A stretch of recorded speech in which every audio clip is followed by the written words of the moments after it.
ऊपर ऊपर ऊपर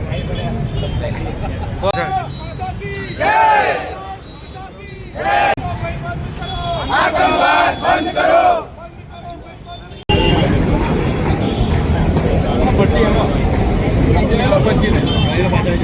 बंद करो भाई बंद करो। आतंकवाद बंद करो। बंद करो भाई बंद करो। गरम गरम रे गोकुल लगाए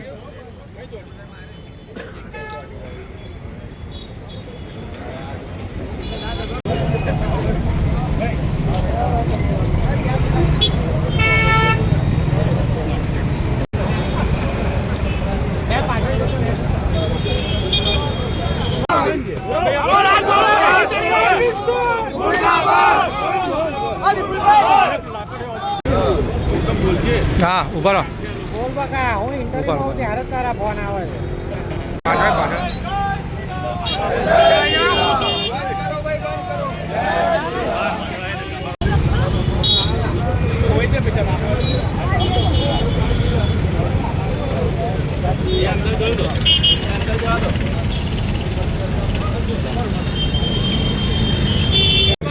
बच्चा ने बावला ऊपर बावला બાવલા હટી જા અલે બહુ વેલું પાડ્યું पाकिस्तान मुर्दाबाद। आतंकवाद बंद करो। आतंकवाद बंद करो। आतंकवाद बंद करो। जय श्री राम। जय श्री राम।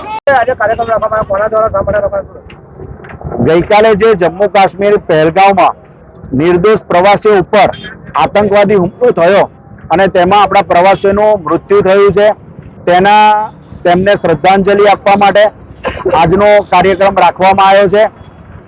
જે લોકોને ઈજા થઈ છે તે જલ્દીથી સ્વસ્થ થઈ જાય। આપના થકી અમે સરકાર સુધી અમારો મેસેજ પહોંચાડવા માંગીએ છીએ કે અમે સરકારની જોડે છે।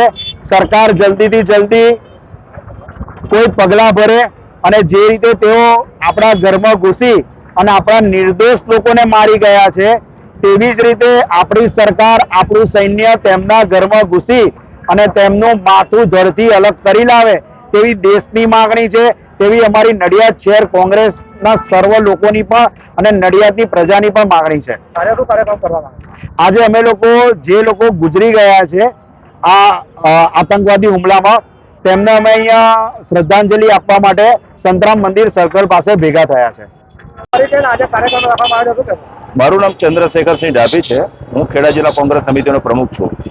ગઈકાલે જમ્મુ કાશ્મીરના પહેલગામ ખાતે આતંકવાદીઓ દ્વારા જે નિર્મમ હત્યા ઘાતકી હત્યા આપણા દેશના સહેલાણીઓની અને પ્રવાસીઓની જે રીતના કરવામાં આવી છે એના વિરોધમાં આજે અમે કેન્ડલ માર્ચનું આયોજન કર્યું છે અને એમના સન્માનમાં આજે જે મૃત છે એમને અમે આજે શ્રદ્ધાંજલિ આપવા અમે ભેગા થયા છે।